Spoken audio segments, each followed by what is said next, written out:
La véritable reconstruction ne commence pas lorsque tout s'effondre, mais lorsque tu décides d'arrêter de fuir de toi-même. Tu n'as pas besoin d'attendre une crise pour te réveiller.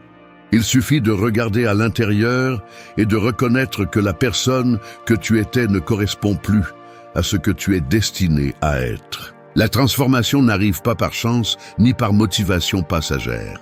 Elle arrive lorsque tu choisis la discipline plutôt que les excuses, la sérénité plutôt que le chaos et l'action plutôt que la plainte. C'est la différence entre rester brisé ou commencer à te reconstruire. Le stoïcisme ne promet pas une vie sans douleur, il promet un esprit capable de la résister. Il enseigne que ce qui détruit n'est pas les circonstances, mais la façon dont tu les affrontes. Lorsque tu apprends à maîtriser tes pensées, à contrôler tes émotions et à garder ton calme, même au milieu de la tempête, rien d'extérieur ne peut te faire plier. C'est la force que personne ne peut te prendre.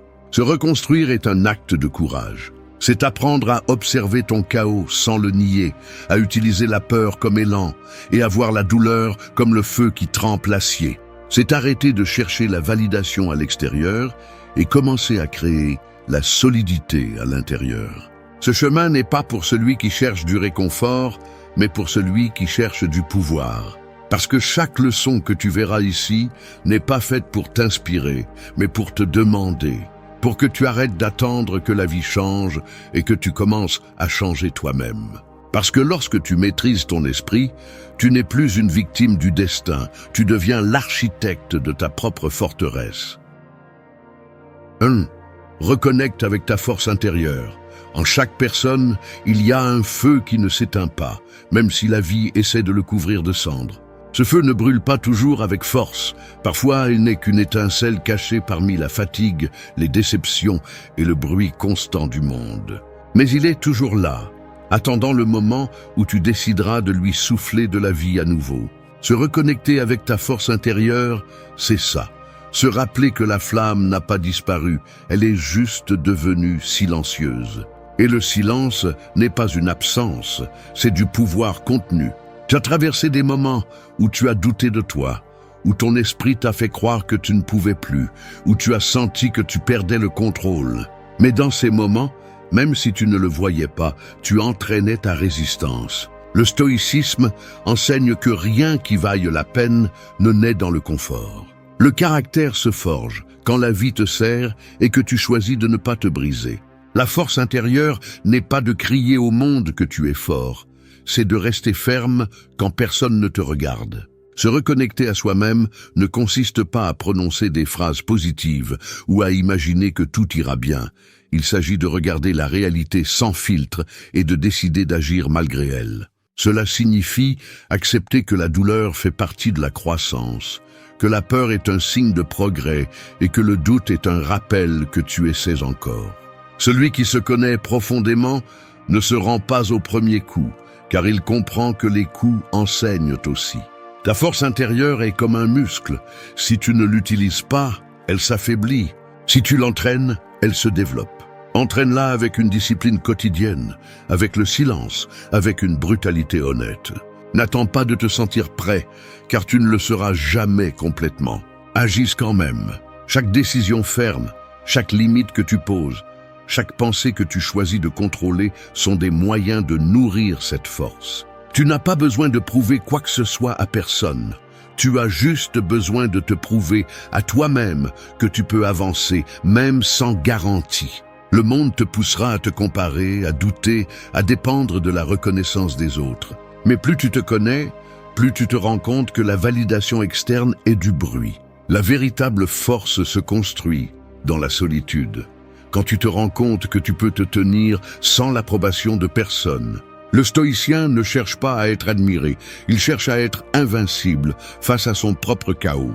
Et pour y parvenir, il doit se reconnecter avec la source la plus pure de pouvoir qui existe, celle qui vient de l'intérieur.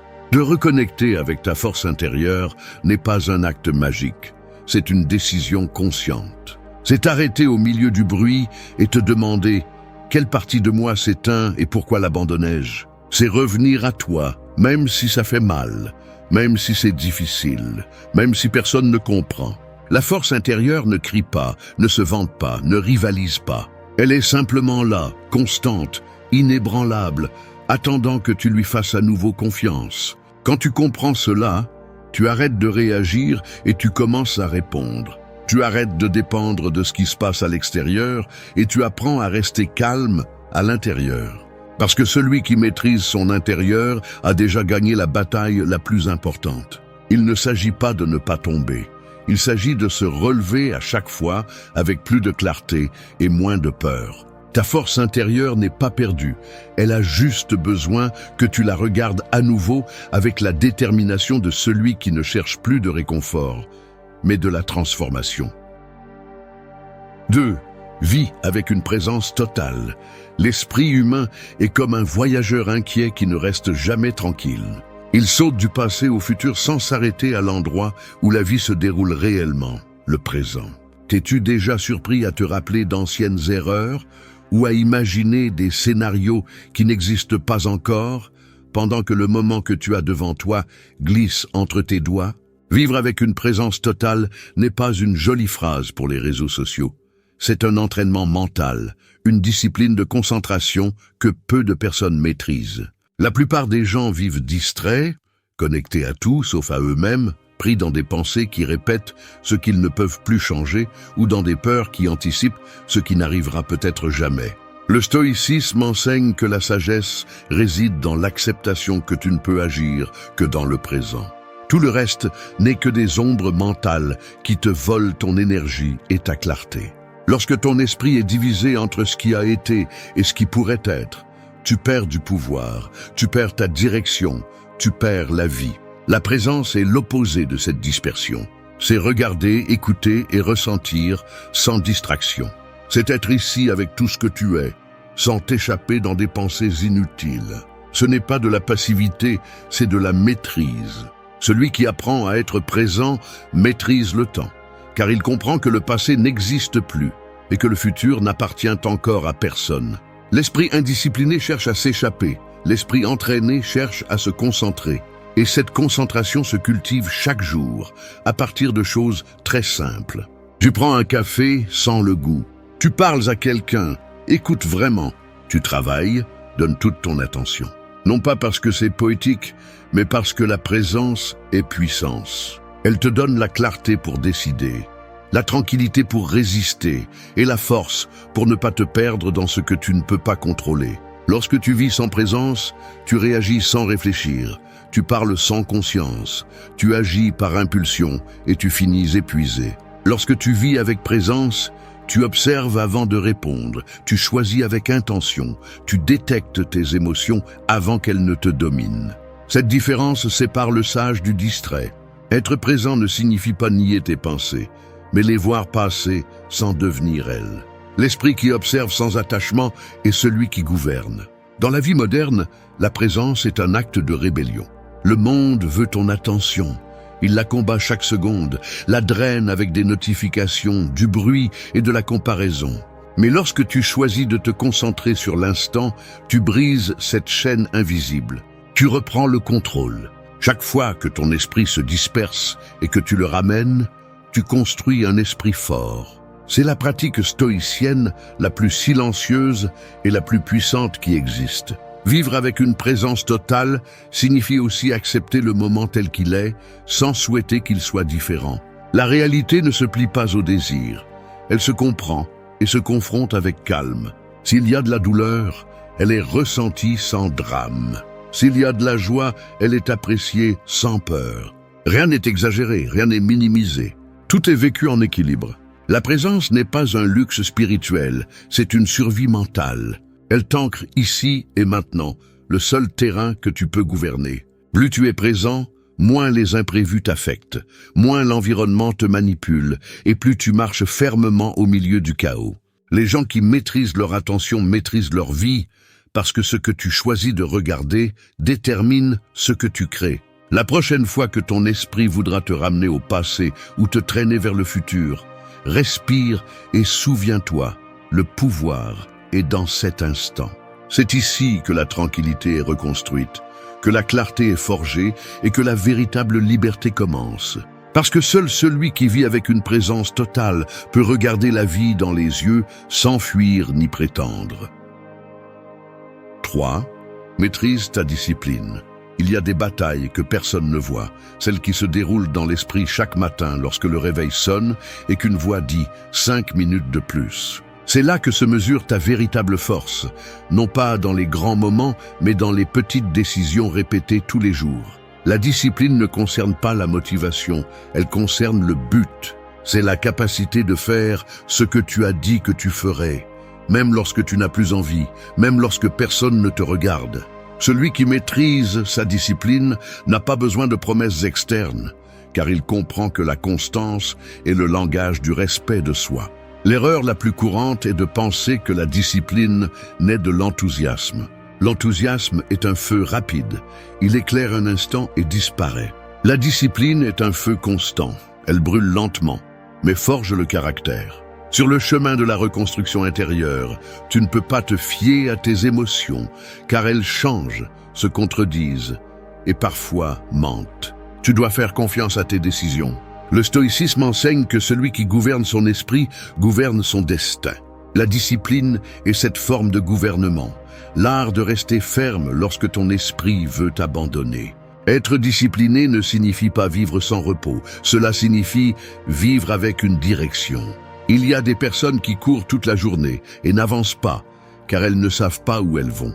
La discipline organise ton énergie, sépare l'urgent de l'important et t'oblige à choisir ce qui te renforce plutôt que ce qui te distrait. Ce n'est pas un sacrifice aveugle, c'est de l'intelligence appliquée au temps. Lorsque tu comprends cela, tu découvres que la liberté n'est pas de faire ce que tu veux, mais d'avoir le contrôle pour faire ce que tu dois. Maîtriser la discipline, c'est aussi apprendre à vivre avec l'ennui. Les grands objectifs se construisent dans des jours ordinaires, dans des répétitions silencieuses que personne n'applaudit. Ceux qui cherchent des résultats rapides finissent par abandonner, car ils ne supportent pas la lenteur du processus. Mais celui qui persévère, même lorsque rien ne semble avancer, découvre que chaque petit acte façonne son caractère. Tu n'as pas besoin de résultats immédiats, tu as besoin de constance quotidienne. La discipline ne se démontre pas dans ce que tu fais une fois, mais dans ce que tu fais toujours. Chaque fois que tu choisis de te lever, même si tu n'en as pas envie, tu renforces ton esprit. Chaque fois que tu choisis de tenir ta parole, même si personne ne te le demande, tu entraînes ton esprit. Chaque fois que tu choisis le silence, plutôt que des excuses, tu affines ta volonté. Cette répétition consciente transforme ton identité, te transforme en quelqu'un qui a confiance en lui parce qu'il sait qu'il tient ses promesses. Il n'y a pas d'estime de soi sans discipline. Il n'y a pas de respect de soi sans effort. Le stoïcien n'attend pas que la motivation le pousse, car il sait que l'impulsion est instable. Il s'appuie sur des principes, pas sur des émotions. Il fait ce qu'il doit faire parce qu'il comprend que sa parole est sa loi. Quand tu échoues, tu ne te punis pas, tu analyses, tu corriges et tu recommences. La discipline n'exige pas la perfection, elle exige l'engagement. L'important n'est pas de ne pas tomber, mais de se relever avec plus de concentration chaque fois que tu le fais. Maîtriser ta discipline, c'est maîtriser ton destin. Cela signifie prendre le contrôle de tes habitudes, de tes pensées et de ton énergie. C'est te regarder dans le miroir et savoir que tu n'es plus l'esclave de tes impulsions, mais l'architecte de ton caractère. La discipline est le pont entre ce que tu dis vouloir et ce que tu réalises réellement. Et celui qui apprend à le traverser sans s'arrêter devient imbattable. Car il n'y a rien de plus puissant qu'un esprit déterminé, une volonté entraînée et une vie guidée par l'action ferme, non par l'émotion passagère. 4. Pratique la gratitude. Quotidienne.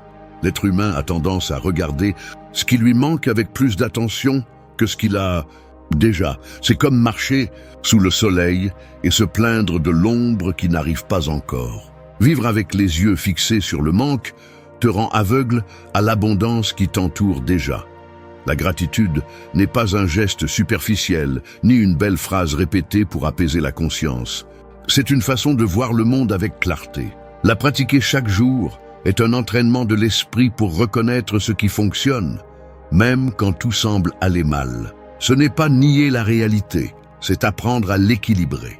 La plupart des gens vivent dans l'attente de quelque chose de grand pour se sentir reconnaissant, alors que la véritable maturité consiste à valoriser les petites choses. La respiration calme au réveil, l'opportunité de recommencer, le corps qui t'obéit encore, les personnes qui restent proches quand le bruit s'éteint. Tout cela semble invisible jusqu'à ce que tu le perdes. Le stoïcisme enseigne que la gratitude est une forme de liberté, car elle t'éloigne du désir constant et te recentre sur l'acceptation. Celui qui est reconnaissant cesse de vivre en mode manque et commence à vivre en mode conscience. Quand tu pratiques la gratitude quotidienne, ton esprit change de fréquence. Tu commences à observer ce que tu prenais pour acquis. Tu découvres que tu n'as pas besoin de beaucoup pour te sentir en paix, que le véritable luxe est d'avoir du calme, de la santé et un but. Et le plus curieux est que plus tu es reconnaissant, plus tu trouves de raisons de l'être. Non pas parce que tout s'améliore magiquement, mais parce que tu apprends à regarder différemment. La gratitude ne change pas les faits, elle change l'interprétation. Le monde moderne te pousse à te comparer, à vouloir plus, à sentir que ce n'est jamais suffisant.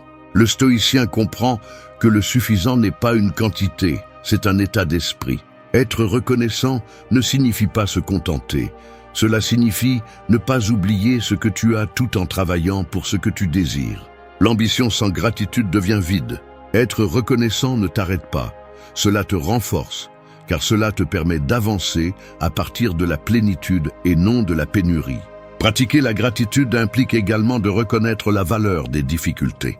Être reconnaissant pour ce qui est facile et simple, être reconnaissant pour ce qui te fait mal et de la sagesse. Quand tu es capable de dire merci, même aux épreuves, tu comprends la vie à un niveau supérieur. Chaque perte t'apprend le détachement, chaque obstacle t'entraîne à la patience, chaque échec t'apprend l'humilité. Être reconnaissant pour ces moments n'est pas du masochisme, c'est de l'intelligence émotionnelle. C'est comprendre que tout ce qui t'arrive a quelque chose à t'apprendre, même si tu ne le comprends pas maintenant. Fais de la gratitude une habitude aussi naturelle que respirer. Écris-la, pense-la, exprime-la. Au réveil, avant que le bruit mental ne commence, consacre quelques secondes à reconnaître 3 choses que tu apprécies ce jour-là. Elles n'ont pas besoin d'être extraordinaires. Il suffit qu'elles soient réelles. L'esprit reconnaissant voit des opportunités là où d'autres voient des problèmes. Et cela fait la différence entre celui qui vit frustré et celui qui vit en paix. Pratiquer la gratitude quotidienne, c'est s'ancrer dans le présent avec humilité et force. C'est regarder la vie sans exigence, avec la compréhension que même au milieu du chaos, il y a des raisons d'être calme. La gratitude n'est pas un refuge pour fuir la réalité, c'est un rappel constant que malgré tout, tu es toujours debout. Et tant que tu peux voir, sentir, penser et agir, tu as déjà plus que ce dont beaucoup ne font que rêver. Être reconnaissant, c'est choisir la paix plutôt que la plainte, la clarté plutôt que le bruit et la maturité plutôt que le vide. C'est la pratique la plus puissante que tu peux entraîner chaque jour. 5. Avance malgré la peur. La peur est comme une ombre qui marche à tes côtés, silencieuse mais toujours présente. Peu importe combien tu cours, tu ne peux pas fuir d'elle, parce qu'elle ne vit pas dehors, elle vit à l'intérieur. Cette ombre apparaît chaque fois que tu es sur le point de grandir, chaque fois qu'une décision importante te met face à l'inconnu. L'erreur est de penser que le courageux est celui qui ne ressent pas la peur. En réalité, le courageux est celui qui avance, même en tremblant. Le stoïcisme enseigne que la peur ne se détruit pas, elle se domine. Et la dominer n'est pas l'éliminer, mais bouger avec elle, sans permettre qu'elle te paralyse. La plupart reculent lorsque la peur apparaît, mais celui qui cherche à se reconstruire comprend que la peur est un signal, pas une condamnation. C'est l'avertissement que tu sors du terrain confortable, la limite exacte entre ce que tu connais et ce que tu peux encore devenir. Si tout te semble facile, cela signifie que tu es toujours au même endroit. Avancer fait mal parce que tu brises les murs invisibles de ton propre esprit. Et il n'y a pas de croissance sans rupture. Affronter la peur n'est pas se jeter sans réfléchir, c'est la regarder avec froideur, la reconnaître et continuer à avancer avec détermination. Le stoïcien sait que le contrôle total n'existe pas, mais le contrôle intérieur existe. Il ne peut pas choisir ce qui lui arrive, mais il peut choisir comment réagir. La peur se déguise en prudence, en logique, en pas maintenant. Elle te convainc d'attendre, d'analyser davantage, que tu n'es pas encore prêt. Et pendant ce temps, le temps passe, les opportunités se refroidissent et la vie s'arrête. Le courage ne consiste pas à attendre le moment parfait, mais à agir malgré l'incertitude. La peur a un but, révéler tes faiblesses pour que tu les renforces. Chaque fois que tu l'affrontes, tu découvres une partie de toi que tu ne connaissais pas. Mais si tu l'évites, cette partie se flétrit. Personne ne surmonte la peur sans la traverser. Il n'y a pas d'apprentissage sans inconfort, ni transformation sans risque. La peur est le prix que tu paies pour devenir plus fort. Et ce prix vaut chaque pas. Avancer malgré la peur signifie aussi accepter que tu peux échouer, qu'il y aura des trébuchements, des jugements, des pertes et des silences. Mais derrière chaque chute, il y a une leçon que seul celui qui a osé peut comprendre. La peur ne détruit pas, ce qui détruit, c'est l'inaction.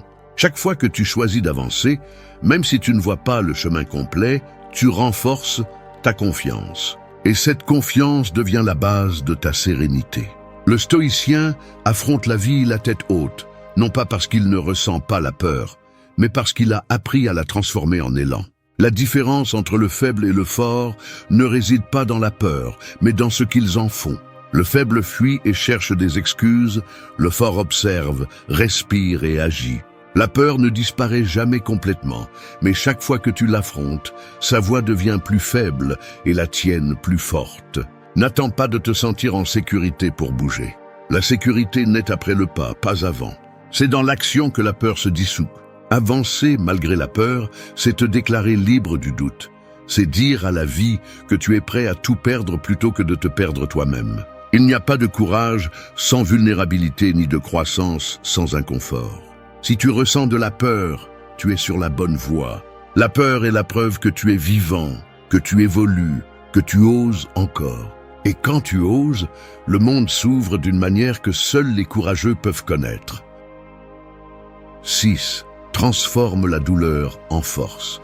La douleur est comme une tempête. Elle ne demande pas la permission, elle ne prévient pas, et elle n'a pas de compassion. Elle balaye ce que tu croyais sûr, te laisse nu face à ta propre vulnérabilité et te force à regarder en face ce que tu as toujours évité. Mais elle nettoie aussi, purifie et révèle l'essentiel. Après chaque tempête, le paysage change. C'est ainsi que fonctionne la vie. Elle détruit pour reconstruire, elle frappe pour réveiller. La douleur n'arrive pas pour te punir, elle arrive pour te former. Ce que tu fais avec elle définit qui tu deviens. La plupart se brisent parce qu'ils essaient de fuir la souffrance. Ils l'ignorent, la déguisent, la taisent. Mais plus tu l'évites, plus tu lui donnes de pouvoir. Le stoïcisme enseigne que la souffrance n'est pas dans ce qui se passe, mais dans l'interprétation que tu en fais. Quand tu arrêtes de résister et que tu commences à observer la douleur avec sérénité, quelque chose change en toi. Tu n'es plus une victime, tu es un apprenti. La douleur ne disparaît pas, mais elle cesse de te dominer. Elle devient un maître sévère qui te force à grandir, même si tu ne le veux pas. Transformer la douleur en force, c'est choisir la conscience plutôt que la plainte. C'est te regarder au milieu de la chute et décider de te relever avec plus de clarté qu'avant. Il ne s'agit pas de romantiser la souffrance, mais de comprendre que chaque blessure est un message, une opportunité de briser des schémas, de te connaître plus profondément, de laisser derrière toi ce qui ne convient plus. La vie ne te brise pas sans raison. Elle te brise pour que tu te reconstruises avec plus d'intelligence émotionnelle, plus de but, plus de pouvoir intérieur. La douleur a une logique qui ne se révèle qu'avec le temps. Ce qui fait mal aujourd'hui peut devenir demain la racine de ta sagesse. Chaque perte t'apprend à lâcher prise, chaque trahison t'apprend à te faire confiance, chaque échec t'entraîne à la patience. Si tu sais écouter, la douleur devient un guide silencieux qui te pousse vers ta meilleure version. Si tu résistes, elle devient une chaîne invisible qui te maintient attaché au passé. Accepter la douleur n'est pas se rendre, c'est reconnaître son existence sans la laisser te consumer. C'est continuer à marcher avec des blessures ouvertes, mais avec un regard ferme. C'est dire « cela m'a fait mal, mais cela ne m'a pas détruit ». Cette attitude est ce qui fait la différence entre ceux qui sombrent et ceux qui évoluent. Les stoïciens comprenaient que la vie ne promet pas de confort, elle promet de l'enseignement. Et seul celui qui embrasse la douleur peut comprendre la profondeur de son propre pouvoir. La transformation se produit lorsque tu décides d'arrêter de te demander pourquoi cela m'arrive et que tu commences à te demander qu'est-ce que je peux apprendre de cela. Cette question change tout. Elle te sort du rôle de victime et te place dans le rôle d'architecte. Chaque situation douloureuse devient un matériau de construction. Tu n'as pas besoin d'éliminer la douleur, tu as besoin de la convertir en carburant. Le feu qui brûle peut aussi forger. Transformer la douleur en force est un acte de dignité. C'est refuser d'être défini par tes blessures. C'est regarder en arrière sans ressentiment, regarder en avant sans peur et regarder le présent avec calme. La force n'est pas obtenue quand tout va bien, mais quand tu apprends à te tenir au milieu du chaos. Il n'y a pas de croissance sans inconfort, pas d'évolution sans perte, pas de pouvoir sans douleur. Quand tu y parviens, la souffrance ne te fait plus peur. Tu la reconnais, tu la comprends et tu l'utilises. Tu deviens quelqu'un qui non seulement survit, mais qui se renforce à chaque coup. Parce qu'à la fin, la douleur ne détruit pas, elle purifie. Et quand tu apprends à la transformer, tu découvres que ce qui te blessait avant te pousse maintenant. C'est là le véritable pouvoir de l'esprit. Transformer les cicatrices en signes de force, pas de défaite. 7. Organise ton esprit. L'esprit peut ressembler à un temple ou à une prison. Tout dépend de la façon dont tu le gouvernes. Il contient tes peurs, tes rêves, tes blessures et tes décisions. Si tu ne l'organises pas, le chaos interne finit par se refléter dans ta vie. Un esprit incontrôlé ressemble à une pièce en désordre. Chaque pensée déplacée, chaque émotion sans direction, chaque souvenir non résolu. Et plus tu passes de temps dans ce désordre, plus il est difficile de trouver de la clarté. Le stoïcisme enseigne que la liberté commence par la pensée, non par les circonstances. Si ton esprit est en paix, rien de l'extérieur ne peut te dominer. Le problème est que la plupart des gens vivent en étant esclaves de leur dialogue interne. Cette voix qui juge, qui compare, qui répète de vieilles peurs comme si elles étaient des vérités. Cette voix se nourrit du passé, de la culpabilité, de ce que d'autres ont dit. Organiser l'esprit ne signifie pas le faire taire. Cela signifie apprendre à reconnaître qui parle en toi et à qui tu décides d'écouter. Toutes tes pensées ne méritent pas ton attention. Certaines ne sont que l'écho d'un moi qui n'existe plus. Ton esprit a besoin de structure, il a besoin d'entraînement. Il ne suffit pas de désirer le calme, tu dois le construire. Commence par observer ce que tu penses sans réagir. Chaque fois qu'une idée négative apparaît, questionne-la. Demande-toi si elle est réelle ou si elle n'est qu'une projection de peur. L'esprit se renforce lorsque tu apprends à le diriger. Si tu ne le fais pas, d'autres le feront. La société, l'opinion des autres, les distractions, le bruit numérique. À l'ère actuelle, un esprit discipliné est un esprit puissant. L'ordre mental n'est pas atteint du jour au lendemain. Il se cultive avec des habitudes simples et constantes. Consacre des moments au silence, au repos, à la réflexion. Évite de remplir chaque seconde de stimuli. L'esprit a besoin d'espace pour penser clairement. Quand tout est bruit, la pensée devient superficielle. Le silence, en revanche, te redonne la capacité de te comprendre. Les stoïciens cherchaient des moments de tranquillité non par faiblesse, mais par stratégie. Ils savaient qu'un esprit calme est un esprit invincible. Organiser ton esprit implique également de nettoyer ce que tu consommes. Chaque conversation, chaque réseau social, chaque information que tu laisses entrer laisse une empreinte. Si tu nourris ton esprit avec du chaos, n'espère pas trouver le calme. Fais attention à ce que tu lis, à ce que tu vois, à ce que tu écoutes. La discipline mentale commence par tes choix quotidiens. Tu ne peux pas construire de force si chaque jour tu t'exposes à ce qui t'affaiblit. Une autre étape essentielle est d'apprendre à lâcher les pensées que tu ne peux pas contrôler. Tout ne mérite pas une réponse. Tout ne nécessite pas ton énergie. Parfois, la paix est dans l'ignorance, dans le non-réaction, dans le fait de laisser les choses se passer sans intervenir. Le contrôle ne signifie pas rigidité, il signifie équilibre. Savoir quand agir et quand se retirer. L'ordre intérieur se voit à l'extérieur. Un esprit clair génère des décisions fermes, des relations saines et des actions cohérentes. Il n'y a pas de grandeur possible dans un esprit chaotique. Celui qui maîtrise ses pensées cesse d'agir par impulsion et commence à vivre avec intention. Il ne se laisse pas emporter par les émotions, il les utilise à son avantage. Il ne se perd pas dans l'anxiété, il se concentre sur ce qu'il peut faire. Organiser ton esprit est l'étape la plus haute de la reconstruction intérieure. Parce que tant que tu restes esclave de tes pensées, rien ne changera vraiment. Mais quand tu les maîtrises, quand tu apprends à leur donner une direction, le chaos se transforme en clarté. Et avec cette clarté vient la force. Parce que le pouvoir n'est pas dans le fait de penser beaucoup, mais de penser bien. Quand l'esprit s'organise, la vie le fait aussi. 8. Renouvelle tes débuts. La vie est une série de saisons, et bien que beaucoup de gens le nient, aucune n'est éternelle. Ce qui fleurit aujourd'hui tombe demain, et ce qui semble aujourd'hui une fin se révèle avec le temps comme le début de quelque chose de nouveau. Renouveler tes débuts ne signifie pas effacer ce que tu as vécu, mais apprendre à regarder ce que tu as été sans peur et avancer vers ce que tu peux être avec courage.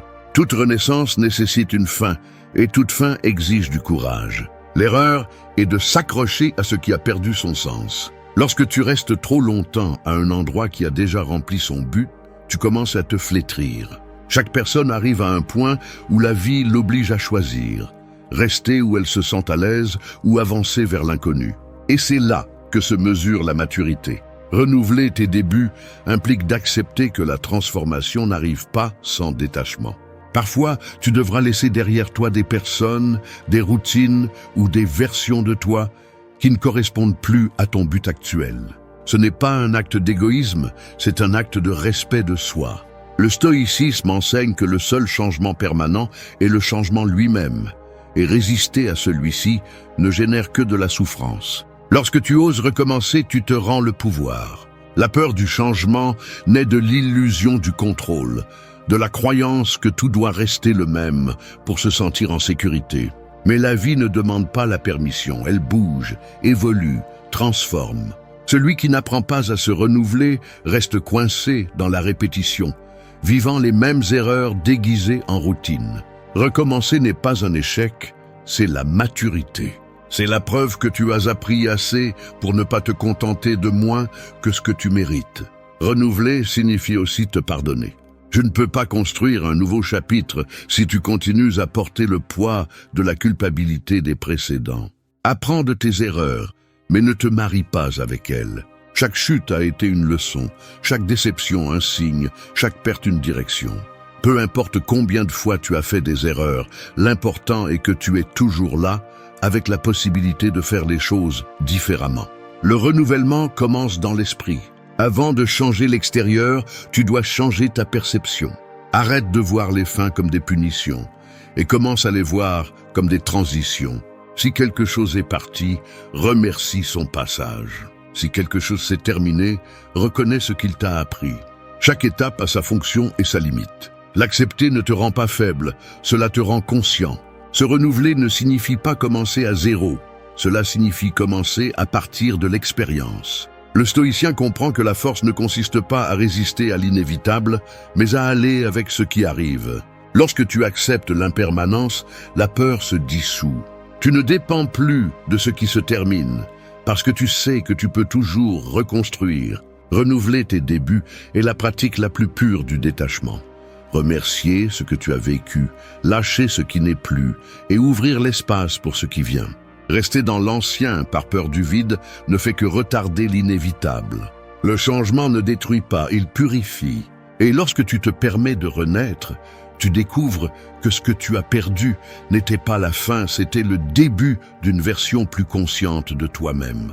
Chaque nouveau début est une déclaration de pouvoir. C'est dire au monde « Je suis tombé, mais je suis toujours là ». Renouveler n'est pas oublier, c'est évoluer. La reconstruction intérieure n'est pas complète sans cette étape. Car il ne sert à rien d'avoir de la discipline, de la présence ou de la clarté si tu n'as pas le courage de recommencer quand la vie l'exige. Chaque nouveau départ est une opportunité d'appliquer tout ce que tu as appris avec moins de peur et plus de sagesse. C'est ainsi que le cycle se répète, mais tu n'es plus le même. Tu as changé, et dans ce changement réside ta véritable liberté.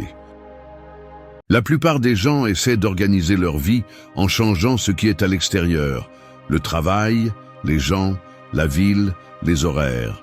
Mais le chaos ne disparaît pas en changeant de lieu, car le désordre ne vit pas dans l'environnement, il vit à l'intérieur. Tu peux avoir l'agenda le plus structuré et te sentir encore perdu. Tu peux nettoyer ta maison 1000 fois et continuer à ressentir le désordre dans ton âme. Le véritable ordre commence lorsque tu arrêtes d'essayer de tout contrôler et que tu commences à t'écouter. Quand tu comprends que tu n'as pas besoin que tout soit parfait pour être en paix, mais que tu as besoin d'être en paix pour que tout commence à s'organiser. Ce processus n'est ni joli ni rapide. C'est une reconstruction silencieuse qui exige de te confronter à toi-même, à ce que tu as remis à plus tard, à ce que tu prétends ne pas voir. Et c'est là que la plupart abandonnent. Parce que mettre de l'ordre dans sa vie n'est pas une question d'esthétique mais de caractère. Cela implique de te dire la vérité même si ça fait mal. Cela implique de lâcher des personnes, des habitudes, des pensées et des excuses qui soutiennent ton désordre. Il n'y a pas moyen d'avoir de la clarté si ton esprit est saturé. Il n'y a pas de calme si ton corps est épuisé. Il n'y a pas de cohérence si tes émotions dominent plus que ta raison. L'ordre intérieur n'est pas atteint lorsque tout s'emboîte, mais lorsque tu apprends à te soutenir, même lorsque rien ne le fait. Cette vidéo ne cherche pas à te dire ce que tu sais déjà, mais à te rappeler ce que tu as oublié, que le pouvoir de mettre ta vie en équilibre commence par toi, pas à l'extérieur, pas demain, ici et maintenant. Parce que celui qui parvient à se maîtriser n'a plus besoin de contrôler quoi que ce soit d'autre. 1. Maîtrise ton attention. Ton attention est le champ de bataille où se décide ton destin. Tout ce que tu es, fais ou ressens dépend de la direction vers laquelle tu la diriges. Et si tu ne la contrôles pas, quelqu'un d'autre le fera pour toi. Aujourd'hui, nous vivons une guerre silencieuse pour ton attention. Notifications, distractions, comparaisons et stimuli qui te dérobent du présent. La plupart ne pensent plus, ils réagissent simplement. Ils courent, mais ne savent pas vers où. Ils parlent, mais ne s'écoutent pas. Ils veulent tout, mais ne se concentrent sur rien. Et c'est là le véritable chaos. Non pas dans le monde, mais dans l'esprit dispersé qui tente de tout englober sans rien comprendre. Maîtriser ton attention ne signifie pas vivre isolé, mais apprendre à choisir à quoi tu donnes de l'énergie et à quoi tu n'en donnes pas.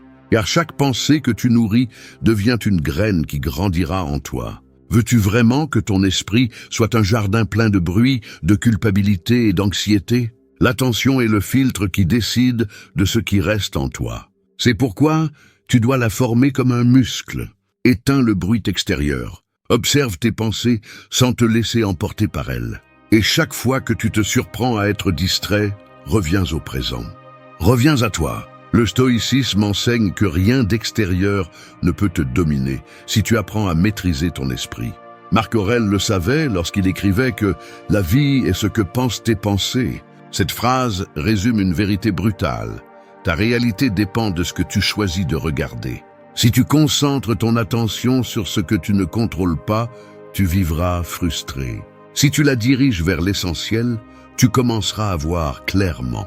Il ne s'agit pas de fuir le monde, mais d'apprendre à rester lucide en son sein. Chaque fois que tu te sens perdu, arrête-toi, respire, demande-toi « Sur quoi est-ce que je concentre mon énergie maintenant ?» Cette simple question peut changer ta journée. L'esprit ne se met pas en ordre en répétant de jolies phrases, mais en prenant le contrôle de l'attention. Parce que lorsque ton attention se fragmente, ta force se disperse. Mais quand tu la centres, tout le reste commence à s'aligner. Commence par de petites choses. Laisse ton téléphone pendant que tu manges. Écoute sans penser à ce que tu vas répondre. Consacre des minutes au silence, sans chercher de stimuli. Cet entraînement quotidien est ce qui crée un esprit discipliné. Parce que l'attention n'est pas gagnée par la force, mais par la présence. Et celui qui apprend à être présent devient invincible. La plupart se plaignent de ne pas avoir de temps, mais en réalité, ce qui leur manque n'est pas le temps, c'est le focus. Ils n'ont pas besoin de plus d'heures, ils ont besoin de plus de conscience. La vie ne s'échappe pas par les secondes qui passent, mais par les pensées qui vagabondent sans contrôle. Maîtriser ton attention, c'est reprendre le contrôle de ton esprit. C'est décider ce qui mérite de rester et ce qui doit partir. Quand ton attention est ferme, ton intérieur s'ordonne. Et quand ton intérieur s'ordonne, tout le reste commence à se mettre en place. C'est là le véritable pouvoir. Non pas celui de contrôler ce qui t'entoure, mais celui de contrôler ce à quoi tu décides de penser. Parce que celui qui maîtrise son attention, maîtrise son monde. 2. Honore ton corps. Ton corps n'est pas un accessoire, c'est le temple où réside ton esprit, tes émotions et ton but. Pourtant, la plupart des gens le traitent comme un instrument jetable. Ils le surchargent, le poussent, l'ignorent. Et ensuite, ils se demandent pourquoi ils se sentent constamment fatigués, sans énergie, sans clarté. Tu ne peux pas construire une vie ordonnée si la base qui la soutient est affaiblie. Tu ne peux pas aspirer à la tranquillité lorsque tu dors peu, que tu manges mal ou que tu pousses ton corps à ses limites tous les jours. Le corps est le reflet silencieux du respect que tu as pour toi-même. Et quand tu l'honores, tout en toi commence à s'aligner. Il ne s'agit pas d'avoir le corps parfait, mais d'avoir un corps présent. Un corps que tu écoutes, que tu prends soin et que tu comprends. Chaque douleur physique est un message que tu as ignoré. Chaque tension musculaire est une émotion non traitée. Chaque fatigue constante est un signe que tu demandes plus que tu ne donnes. Et pourtant, nous continuons à anesthésier le corps avec un excès de travail, d'écran et de distraction, comme s'il était immortel. Mais le corps se souvient de ce que l'esprit oublie. L'honorer signifie lui rendre la connexion que tu as perdue avec l'essentiel. Sortir marcher sans écouteurs. Dormir suffisamment sans se sentir coupable. Manger sans punition ni excès. Respirer profondément et être reconnaissant d'être en vie. Cela semble simple, mais c'est ce que le stoïcisme appelait vivre selon la nature. Ne pas lutter contre le rythme de la vie, mais se synchroniser avec lui. La sagesse ne se trouve pas seulement dans les livres, mais dans ta respiration, ton pouls, ta capacité à être ici. Le corps est aussi ton thermomètre émotionnel. Quand tu es anxieux, tu respires vite. Quand tu as peur, il se tend. Quand tu nies ce que tu ressens, il tombe malade. Tu ne peux pas séparer l'esprit et le corps, car ils sont un seul système. C'est pourquoi les stoïciens insistaient sur la tempérance, l'équilibre qui émerge lorsque tu comprends que le plaisir n'est pas l'ennemi du contrôle, ni le repos, un obstacle à la discipline. Un corps reposé pense mieux, réagit mieux et ressent plus clairement. Chaque décision que tu prends se reflète dans ton corps. La paresse se voit, l'excès se voit, le manque d'auto-soin se voit aussi. Mais quand tu commences à traiter ton corps comme un allié, pas comme un outil, quelque chose change. Ton énergie devient stable, tes pensées plus claires et ton humeur plus forte. Tu n'as pas besoin d'une routine parfaite, juste de la cohérence. Dormir tôt, manger avec intention, bouger tous les jours, libérer le stress accumulé. Ces actes, bien qu'ils semblent petits, sont des déclarations de respect envers toi-même. Marc Aurèle a écrit « L'esprit a besoin du corps autant que le corps a besoin de l'esprit. Ils se soutiennent mutuellement, et si l'un tombe, l'autre le suit. » C'est pourquoi, si tu veux de la clarté mentale, commence par prendre soin de l'endroit où réside ton esprit. Et il ne s'agit pas de vanité, mais de responsabilité. Chaque jour où tu prends soin de ton corps, tu renforces un message. Mon bien-être est une priorité. Cette simple pensée t'ordonne de l'intérieur. Imagine ton corps comme une boussole. Si tu l'écoutes, il te dira quand t'arrêter, quand avancer, quand te reposer. Mais si tu l'ignores, tu te perdras dans la fatigue et le désordre. Il n'y a pas de croissance possible dans un corps épuisé. L'équilibre n'est pas atteint en niant tes limites, mais en les respectant. Et ce respect, jour après jour, est ce qui construit une forteresse silencieuse. Honorer ton corps n'est pas un acte physique, c'est un acte spirituel. C'est te rappeler que la discipline n'est pas une punition, mais un amour pour toi-même. 3. Réponds avec calme. Le véritable contrôle ne se démontre pas en parlant plus fort, mais en gardant son calme lorsque tout le monde perd le sien. Dans un monde où les gens réagissent impulsivement, répondre avec sérénité est devenu un acte de pouvoir. La plupart n'écoutent pas pour comprendre, ils écoutent pour répondre. Ils ne pensent pas, ils réagissent simplement. Ils se laissent emporter par la colère, l'orgueil ou le besoin d'avoir raison. Mais celui qui maîtrise sa réaction, maîtrise le cours de sa vie. Répondre avec calme n'est pas une faiblesse. C'est la force à l'état pur. Il faut plus de force pour contenir un mot blessant que pour le lancer. Il faut plus de sagesse pour se taire à temps que pour laisser l'ego vous faire parler trop. Le calme ne s'hérite pas, il se travaille. Et il se travaille au quotidien. Quand quelqu'un vous provoque, quand les choses ne se passent pas comme vous l'espériez, quand vous ressentez la pression d'exploser, mais que vous choisissez de respirer au lieu de réagir. Là, dans ces secondes de lucidité, se trouve la différence entre détruire et construire. Les stoïciens le savaient bien. Épictète disait « Ce n'est pas ce qui nous arrive qui nous perturbe, mais ce que nous pensons de ce qui nous arrive. » Et c'est là la racine de tout. Vous ne contrôlez pas les actes des autres, mais vous contrôlez l'interprétation que vous en faites. Si vous permettez à chaque mot étranger de voler votre paix, vous donnez le pouvoir le plus précieux que vous avez, votre équilibre intérieur. Ce n'est pas le monde qui vous perturbe, ce sont vos jugements. Changez votre perception et votre réaction changera. Quand vous réagissez sans réfléchir, vous donnez le contrôle. Vous devenez esclave de vos émotions. Mais quand vous répondez avec calme, vous envoyez un message à votre esprit. Je décide. C'est l'essence de l'ordre intérieur. Ce n'est pas vivre sans émotion, mais apprendre à les diriger. La colère, la peur, la frustration, toutes peuvent être utiles si vous les utilisez avec sagesse. Le problème n'est pas de ressentir, le problème est de se perdre dans ce que l'on ressent. Le calme n'arrive pas par magie, il arrive par la pratique. Commencez par observer votre corps lorsque quelque chose vous dérange. Le pouls s'accélère, les muscles se tendent, la respiration s'agite. C'est votre avertissement. Là, vous devez vous arrêter, inhaler et vous rappeler que le silence peut être une réponse plus puissante que n'importe quel argument. Vous n'avez rien à prouver. La paix intérieure se fait sentir sans mots. Répondez avec calme même lorsque vous avez raison, car la raison sans sérénité perd de sa valeur. Et souvenez-vous de ceci, les personnes qui cherchent à vous provoquer ne veulent pas votre vérité, elles veulent votre réaction.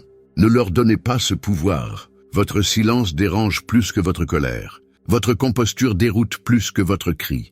Et lorsque vous apprenez à garder votre calme au milieu du chaos, vous devenez quelqu'un d'impossible à manipuler. La prochaine fois que la vie vous mettra à l'épreuve, ne cherchez pas à gagner la discussion. Cherchez à gagner votre équilibre. Ne laissez pas une émotion momentanée ruiner votre journée, votre dignité ou votre but. Gardez votre calme même lorsque l'environnement est une tempête. Car celui qui peut rester debout dans le chaos a appris l'art de se maîtriser. Le calme n'est pas l'absence de feu, c'est savoir le contenir sans se brûler. C'est regarder la provocation en face et choisir de ne pas se perdre dedans. C'est comprendre que chaque réaction est une décision qui définit qui vous êtes. Et si vous parvenez à répondre avec calme, votre vie entière commencera à s'organiser de l'intérieur. Car celui qui a le contrôle sur sa réaction a déjà gagné la bataille la plus importante, celle de lui-même. 4. Commence aujourd'hui. Le moment parfait n'existe pas, et celui qui continue à l'attendre a déjà perdu trop de temps.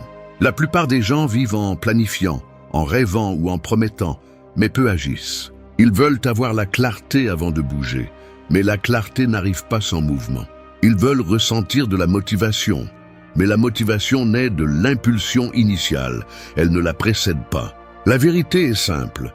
Soit tu commences aujourd'hui, soit tu continues à répéter les mêmes excuses, déguisées en prudence. Chaque jour que tu repousses ce que tu sais que tu dois faire, tu renforces une idée silencieuse dans ton esprit, que tu ne te fais pas confiance. Et pendant que tu attends le moment approprié, la vie continue à avancer sans demander la permission. Tout ce que tu ne fais pas aujourd'hui devient le poids qui te coulera demain. Les personnes qui réussissent à mettre de l'ordre dans leur vie ne sont pas celles qui ont tout planifié. Ce sont celles qui prennent des décisions petites, fermes et quotidiennes, sans dépendre du climat émotionnel du jour. Le stoïcisme le rend clair. Tu ne contrôles pas demain, seulement le présent.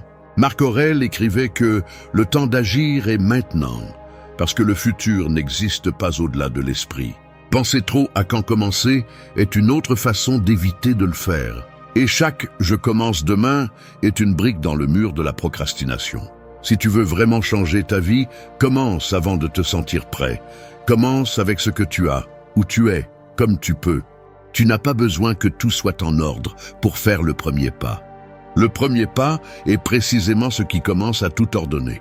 La peur ne disparaît pas avec la réflexion, elle disparaît avec l'action. La confiance ne se trouve pas dans les livres, elle se construit en marchant. Personne n'atteint le sommet en analysant la carte éternellement, mais en avançant avec détermination. Tu n'as pas à le faire parfaitement, tu as juste à le faire. Chaque jour que tu gaspilles, quelqu'un d'autre avance. Non pas parce qu'il est plus capable, mais parce qu'il a eu le courage de commencer. Ne confonds pas mouvement avec progrès. Il ne s'agit pas d'être occupé, mais de faire ce qui compte vraiment. Lève-toi tôt, vérifie tes priorités, élimine les distractions et agis. Même si c'est un petit pas, un progrès minime. Parce que ce qui est petit et répété avec constance devient grand. Commence aujourd'hui à ordonner ton espace, ton esprit, ta routine. Arrête de dire plus tard et dis maintenant. Ce mot change ton énergie. Change ton focus. Change ta vie. Ne sous-estime pas le pouvoir d'un simple début. Lire 10 pages, faire de l'exercice pendant 20 minutes, écrire tes idées, éteindre ton téléphone pendant 1 heure. Ce sont des actes minuscules qui brisent l'inertie. Et briser l'inertie est la moitié de la victoire. Le jour où tu décides de commencer, quelque chose en toi s'éveille. Tu n'es plus la victime de tes pensées. Tu deviens le créateur de tes résultats. Peu importe si tu échoues, l'important est de ne pas t'arrêter. L'erreur enseigne plus que l'attente. Personne n'apprend à maîtriser sa vie en observant, mais en expérimentant. Alors commence aujourd'hui. Non pas parce que tout est clair, mais précisément parce que ce n'est pas le cas. Commence même si tu trembles, même si tu doutes, même si tu te trompes, parce que chaque pas, aussi petit soit-il, te rapproche de la version de toi qui ne renonce plus. Cette version disciplinée, sereine et ferme qui sait que l'ordre intérieur ne se trouve pas en pensant, mais en agissant. Il n'y a pas de demain pour celui qui a la clarté aujourd'hui, et il n'y a pas de destin pour celui qui n'ose pas avancer. Commence aujourd'hui, même si le chemin n'est pas défini. Parce que si tu continues à attendre le moment parfait, ce moment sera ton excuse pour ne pas vivre. 5. Lâche ce qui pèse. Tu ne peux pas avancer si tu marches en portant ce que tu aurais déjà dû laisser derrière toi. La vie ne se désorganise pas par manque de temps, mais par excès de poids émotionnel. Les gens, les culpabilités, les ressentiments, les attentes, les peurs, tout cela que tu gardes en toi t'empêche de bouger librement. Tu veux construire une nouvelle vie, mais tu continues à habiter l'ancienne dans ton esprit. Le véritable ordre n'est pas atteint en accumulant plus, mais en lâchant ce qui est inutile. La plupart s'accrochent à ce qui leur fait mal parce qu'ils confondent lâcher prise avec perdre. Mais lâcher prise n'est pas abandonner, c'est libérer de l'espace pour que du nouveau puisse entrer. S'accrocher au passé ne te donne pas de stabilité, ça te donne des chaînes. Et plus tu serres, plus tu t'épuises. L'esprit saturé ne peut pas penser clairement. C'est pourquoi, quand tout te semble confus, tu n'as pas besoin d'ajouter plus. Tu as besoin de retirer. Retirer les pensées qui ne te servent pas. Retirer les personnes qui te diminuent. Retirer les soucis que tu ne peux pas résoudre. Les stoïciens comprenaient que la souffrance naît du désir de contrôler ce qui ne peut pas l'être. Épictète l'expliquait crûment. Ne cherche pas à ce que les choses se passent comme tu le veux, mais souhaite qu'elles se passent comme elles doivent. Et ta vie sera sereine. C'est là l'essence de lâcher prise. Il ne s'agit pas d'oublier, mais d'accepter. Accepter qu'il y a eu des choses qui ne se sont pas passées comme tu l'espérais, que certaines personnes ne sont pas restées et que certains chemins n'étaient pas pour toi. Résister à cette vérité est ce qui te maintient coincé dans un cycle sans avancement. Lâche la nécessité de tout comprendre. Tout n'a pas une explication, mais tout laisse une leçon. Lâche l'idée que tu as besoin de clore chaque histoire avec des mots. Parfois, la clôture est le silence. Parfois, la paix arrive quand tu arrêtes de chercher des réponses et que tu commences à construire à partir de ce que tu as. La vie se met en ordre quand tu arrêtes d'essayer de changer ce qui est déjà passé et que tu commences à prendre soin de ce qui se passe maintenant. Chaque chose que tu lâches est une victoire sur ton ego, parce que l'ego veut avoir raison, contrôler, prouver. Mais l'âme veut juste se reposer.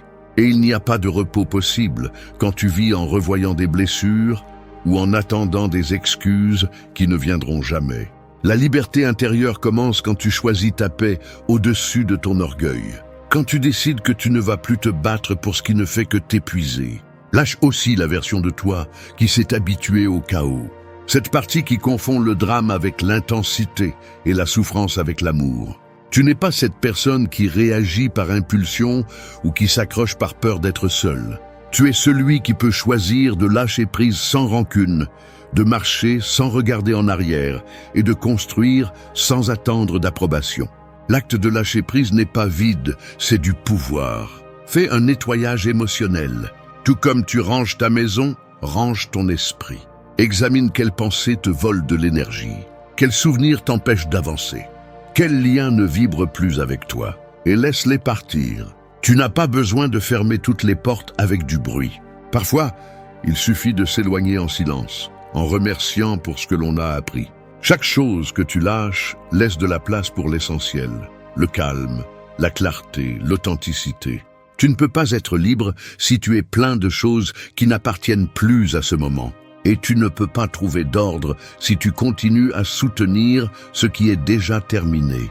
Lâche ce qui pèse, non pas parce que c'est facile, mais parce que c'est nécessaire. Ce qui part laisse de la place pour ce qui vient. Et quand tu te libères enfin de ce qui te retenait, tu découvres quelque chose qui a toujours été là.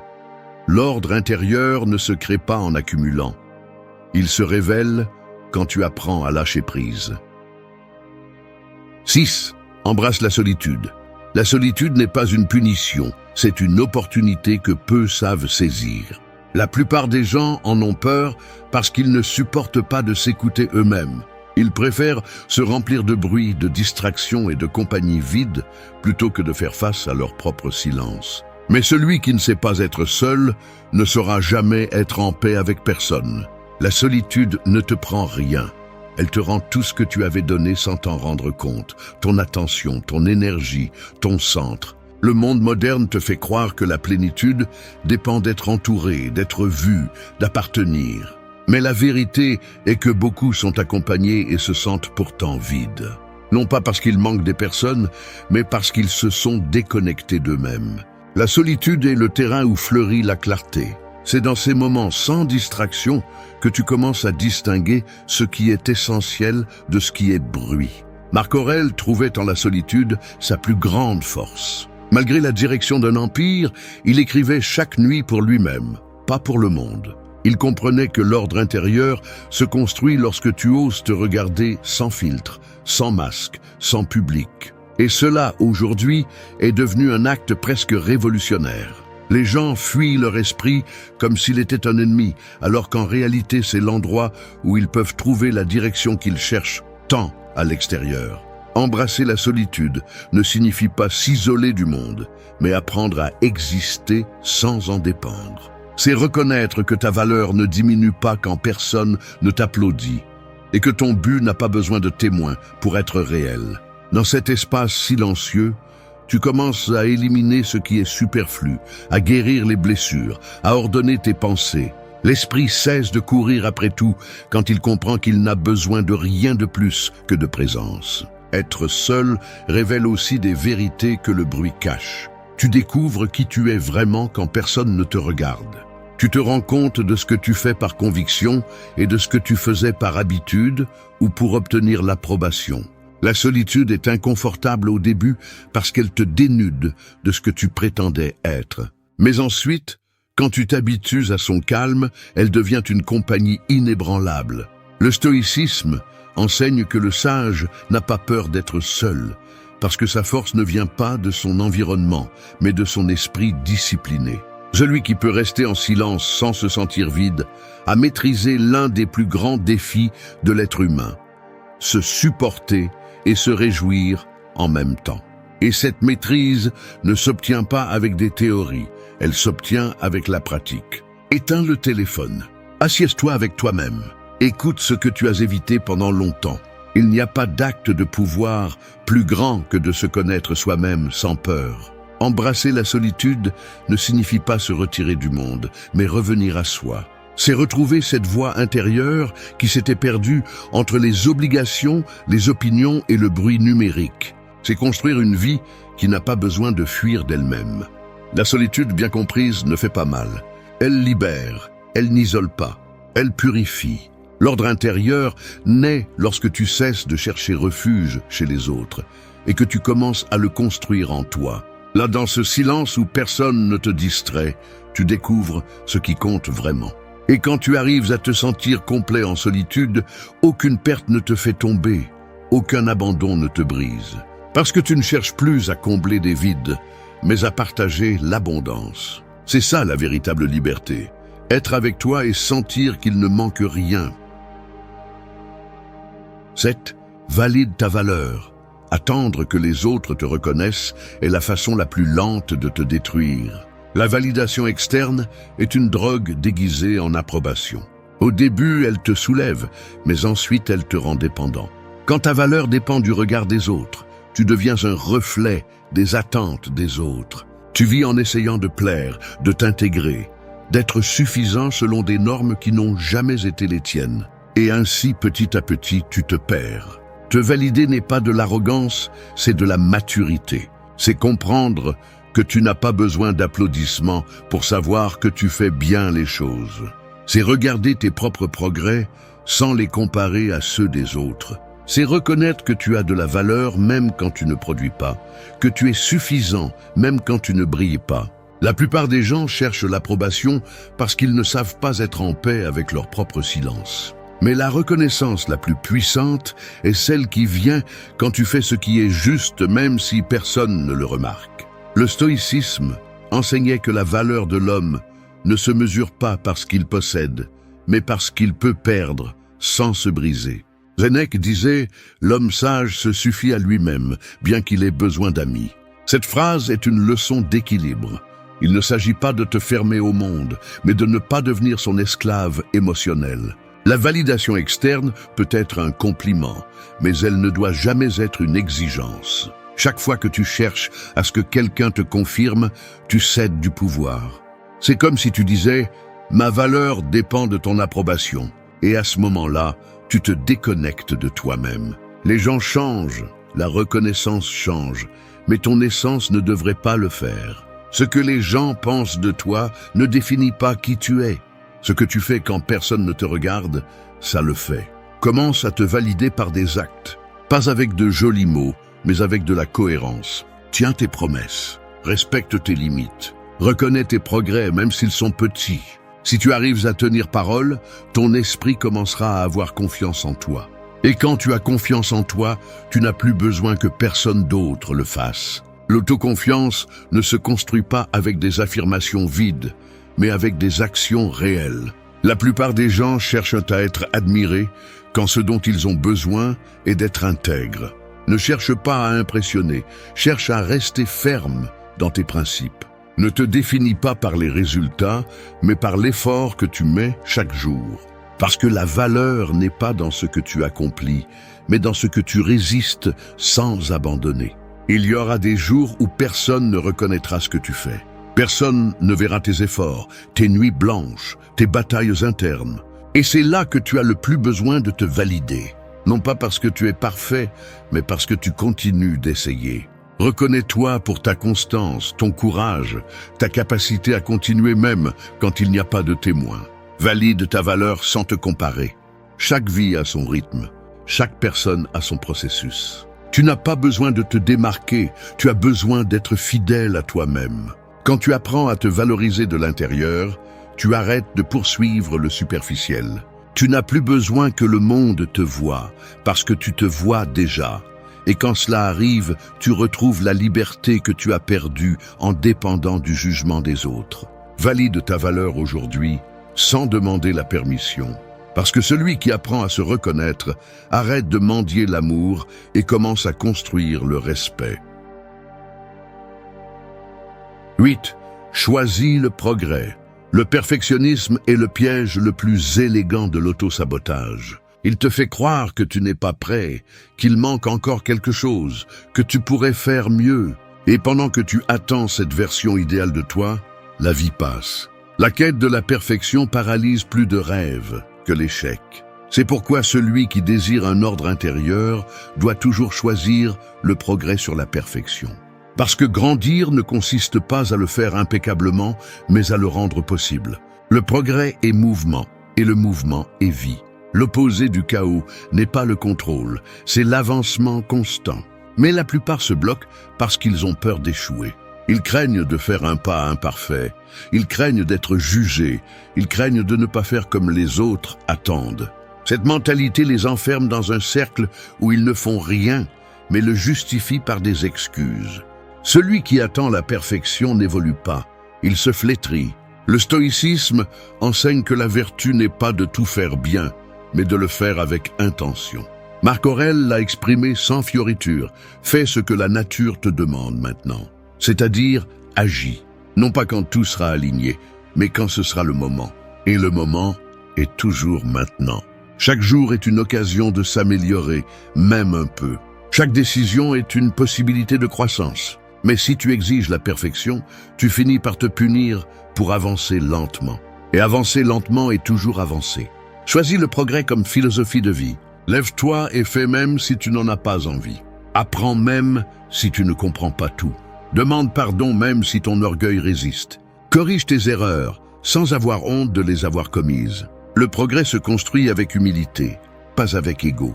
Personne ne grandit en prétendant être invincible. Arrête de mesurer ta croissance avec la règle des autres. Ce qui pour l'un est un petit pas, pour toi peut être une révolution. L'important n'est pas la vitesse, mais la direction. Si chaque jour tu es un peu plus conscient, plus patient, plus discipliné, alors tu avances. Ne cherche pas de grands sauts, cherche des pas fermes. La constance silencieuse l'emporte sur l'impulsion du moment. Le perfectionnisme tue aussi la joie. Celui qui ne se permet pas de profiter du processus vit frustré. Il attend le résultat final pour se sentir satisfait, mais quand il arrive, il pense déjà à la suite. Ce n'est jamais suffisant. En revanche, celui qui choisit le progrès célèbre les petites victoires. Il est reconnaissant pour l'effort quotidien, se sent en paix avec ce qu'il fait et fait confiance au rythme naturel de la vie. Ce type de personne n'a pas besoin de prouver quoi que ce soit, car il sait que le véritable succès réside dans la continuité, pas dans le spectacle. La discipline, la concentration et la patience sont les fondements du progrès. Tu n'as pas besoin de faire beaucoup, tu as besoin de le faire tous les jours. Même si c'est peu, mais constant. Même si personne ne le voit, mais que tu le sais. L'esprit se renforce dans la répétition et l'âme trouve la paix dans la cohérence. L'ordre intérieur surgit lorsque tu arrêtes d'exiger la perfection et que tu commences à valoriser l'avancement quotidien. Choisis le progrès même lorsque tu te sens perdu. Parce que bouger, même lentement, te maintient en vie. Parce qu'essayer, même si tu échoues, te maintient éveillé. Et parce qu'à chaque fois que tu choisis d'avancer, tu dis à la vie, je ne renonce pas. Cette décision est du pur pouvoir. Choisis le progrès sur l'orgueil, sur la comparaison, sur le doute. Tu n'as pas besoin d'être parfait, tu as besoin d'être constant. La perfection cherche l'approbation, le progrès cherche l'évolution. Et celui qui choisit d'évoluer chaque jour, même un peu, finit par atteindre une paix que les perfectionnistes ne connaîtront jamais. Parce que l'ordre n'est pas atteint lorsque tout est impeccable, mais lorsque tu choisis de continuer à avancer, même lorsque rien ne l'est.